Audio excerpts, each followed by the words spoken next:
Two brothers leading opposite sides in the Thebes war die fighting each other for the throne. Creon, the new ruler of Thebes, decides that Autolycus will be honored and buried. Polynices' body, on the other hand, will not be given holy rites, but will lie unburied in the battlefield, prey for animals like worms and vultures, the harshest punishment of the time. Antigone and Ismene are the sisters of the dead Polynices and Autolycus. In the opening of the play, Antigone brings Ismene outside the palace gates late at night for a secret meeting. Antigone wants to bury Polynices' body in defiance of Creon's edict and follow the beliefs of her gods. Ismene refuses to help her, fearing the death penalty, but she is unable to stop Antigone from going to bury her brother herself, causing Antigone to disown her. Creon enters along with the chorus of Theban elders. He seeks their support in the days to come, and in particular wants them to back his edict regarding the disposal of Polynices' body. The chorus of elders pledges their support. As Sentry enters, fearfully reporting that the body has been buried, a furious Creon orders the sentry to find the culprit or face death himself.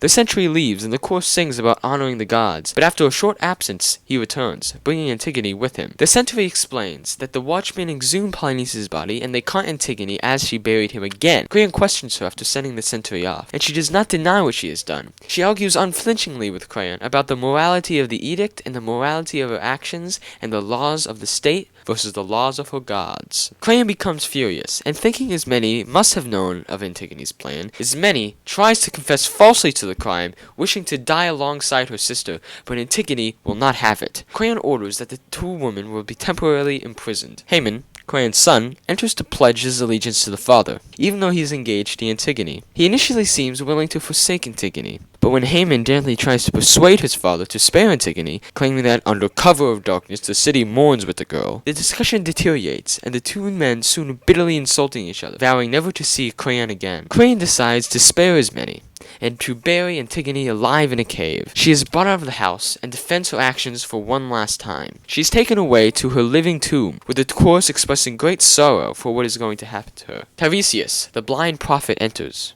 He warns Creon that Polynices should be urgently buried because the gods are displeased, refusing to accept any sacrifices or prayer from Thebes. Creon accuses Tiresias of being corrupt. Tiresias responds because of Creon's mistakes. He will lose a son of his own loin for the crimes of leaving Polynices unburied and putting Antigone into the earth. All of Greece will despise him, and the sacrificial offerings of Thebes will not be accepted by the gods. The chorus, terrified, ask Creon to take their advice. They tell him that he should free Antigone and bury Polynices. Creon is shaken and agrees to do it. He leaves with a group of men to help him right his previous mistakes. A messenger enters and tells them that Haman has killed himself. Creon's wife and Haman's mother enters and asks the messenger to tell her everything. The messenger reports that Haman and Antigone have both taken their own lives, Antigone by hanging herself, and Haman by stabbing himself after finding the body, just after Polynices was buried. His wife disappears into the palace. Creon enters, carrying Haman's body. He understands that his own actions have caused these events. A second messenger arrives to tell Creon and the chorus that his wife has killed herself. With her last breath, she cursed her husband. Creon blames himself for everything that has happened, and, a broken man, he asks his servants to help him inside. The order he valued so much has been protected, and he is still the king, but he has acted against the gods, and lost his child and wife as a result. The chorus closes by saying that although the gods punish the proud,